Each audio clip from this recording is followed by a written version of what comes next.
Mr. President, today I'd like to begin with a few quotations. Quote, "The legislative filibuster is the most important distinction between the Senate and the House. Without the 60-vote threshold for legislation, the Senate becomes a majoritarian institution, just like the House, much more subject to the winds of short-term electoral change. No senator would like to see that happen. So let's find a way to further protect the 60-vote rule for legislation." That was the current Democratic leader, Senator Schumer, in April of 2017, less than 4 years ago. Here's another quote, Mr. President. "What about the nuclear option, doing away with the filibuster? I can tell you that would be the end of the Senate as it was originally devised and created, going back to our founding fathers. We have to acknowledge our respect for the minority, and that is what the Senate tries to do in its composition and in its procedure," end quote. That was the Assistant Democratic leader, Senator Durbin, in 2018, about 3 years ago. A few years ago, 33 members of the Senate side signed a letter insisting that, quote, "we preserve existing rules, practices, and traditions regarding legislation." Now, under pressure from the outside, many of our Democratic colleagues are abandoning their stated principles as fast as possible. Yesterday, Senator Durbin said the filibuster is not a core principle, but, quote, "an offhanded clerical suggestion." An offhanded clerical suggestion. And a number of Senate Democrats are trying to pressure the senior senators from West Virginia and Arizona to abandon their own very recent commitments to honor this central rule of the Senate.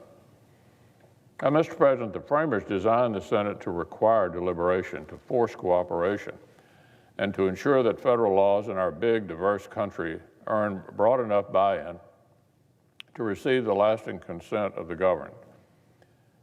James Madison said the Senate should be a complicated check against improper acts of legislation. Thomas Jefferson said great innovation should not be forced on slender majorities. Senate Democrats parroted all these arguments when they were the ones benefiting from minority protection. When President Trump pressed Republicans to kill the filibuster, our Democrat colleagues cried foul. And when our Republican majority stood on principle and refused to wreck the rules, our Democratic colleagues happily used the filibuster themselves. In some cases, they flat out blocked legislation, like Senator Tim Scott's police reform bill. In many other cases, Democrats did what minority parties always do and leveraged the existence of the filibuster to influence must-pass legislation long before it got to the floor. There's so much emphasis on the most extreme bills that either party might pass with a simple majority. People forget that the Senate's 60-vote threshold is the only reason that any routine must-pass legislation is bipartisan, except during divided government. Big funding deals, appropriation bills, farm bills, highway bills, the NDAA. The Senate's 60-vote threshold backstops all of it. It's not just about controversial items, it's about everything we do. The Senate Democrats who are pressuring our colleagues from Arizona and West Virginia to reverse themselves are not just arguing for some procedural tweak, not a procedural tweak. They're arguing for a radically less stable and less consensus-driven system of government. Forget about enduring laws with broad support. Nothing in federal law would ever be settled. Does anyone really believe the American people were voting for an entirely new system of government by electing Joe Biden to the White House and a 50-50 Senate? This is a 50-50 Senate. There was no mandate to completely transform America by the American people on November 3rd. That may be what a few liberal activists want, but does anyone believe that millions of Americans thought that's what they were electing? Of course not. There's an ironic element to this whole conversation. Some Democratic senators seem to imagine this would be a tidy trade-off. If they could just break the rules on a razor-thin majority, sure, it might damage the institution, but then nothing would stand between them and their entire agenda, a new era of fast-track policymaking. But, Mr. President, anyone who really knows the Senate knows that's not what would happen. So let me say this very clearly for all 99 of my colleagues. Nobody serving in this chamber can even begin to imagine what a completely scorched earth Senate would look like. None of us have served 1 minute in a Senate that was completely drained of comedy and consent. This is an institution that requires unanimous consent to turn the lights on before noon, to proceed with a garden variety floor speech, to dispense with the reading of lengthy legislative text, to schedule committee business, to move even non-controversial nominees at anything besides a snail's pace. So, Mr. President, I want our colleagues to imagine a world where every single task, every one of them, requires a physical quorum, which, by the way, the Vice President does not count in determining a quorum.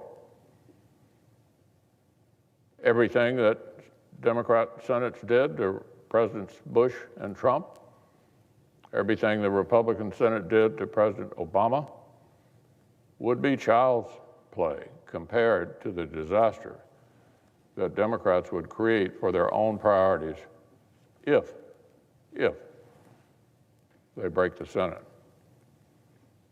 So this is not a trade-off between trampling etiquette, but then getting to quickly transform the country. That's a false choice. Even the most basic aspects of our colleagues' agenda, the most mundane task of the Biden presidency, would actually be harder, not easier, for Democrats in a post-nuclear Senate that is 50-50, dead even. If the Democrats break the rules to kill Rule 22 on a 50-50 basis, then we will use every other rule to make tens of millions of Americans' voices heard. Perhaps the majority would come after the other rules next. Perhaps Rule 22 would just be the first domino of many, until the Senate ceased to be distinct from the House in any respect. This chaos would not open up an express lane to liberal change. It would not open up an express lane for the Biden presidency to speed into the history books. The Senate would be more like a 100-car pileup, nothing moving. And then there's the small matter that majorities are actually never permanent.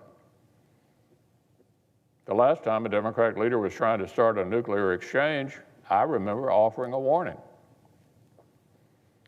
I said my colleagues would regret it a lot sooner than they thought. And just a few years and a few Supreme Court vacancies later, many of our Democratic colleagues said publicly that they did. Touching the hot stove again would yield the same result, but even more dramatic. As soon as Republicans wound up back in the saddle, we wouldn't just erase every liberal change that hurt the country. We'd strengthen America with all kinds of conservative policies with zero input from the other side. How about this? Nationwide right to work for working Americans. Defunding Planned Parenthood in sanctuary cities on day one. A whole new era of domestic energy production. Sweeping new protections for conscience and the right to life of the unborn. Concealed carry reciprocity in all 50 states and the District of Columbia. Massive hardening of security on our southern border. We saw during amendment votes just days ago that some common sense Republican positions actually enjoy more support right now than some of the Democratic committee chairs' priorities. And this is with them in the majority. So the pendulum, Mr. President, would swing both ways, and it would swing hard. My colleagues and I have refused to kill the Senate for instant gratification. In 2017 and 2018, I was lobbied to do exactly what Democrats want to do now. A sitting president leaned on me to do it. He tweeted about it. What did I do, Mr. President? I said to the president at that time, no. I said no repeatedly, because becoming a U.S. Senator comes with higher duties than steamrolling any obstacle to short-term power. I meant it. Republicans meant it. Less than 2 months ago, two of our Democratic colleagues said they mean it too. If they keep their word, we have a bipartisan majority that can put principle first and keep the Senate safe.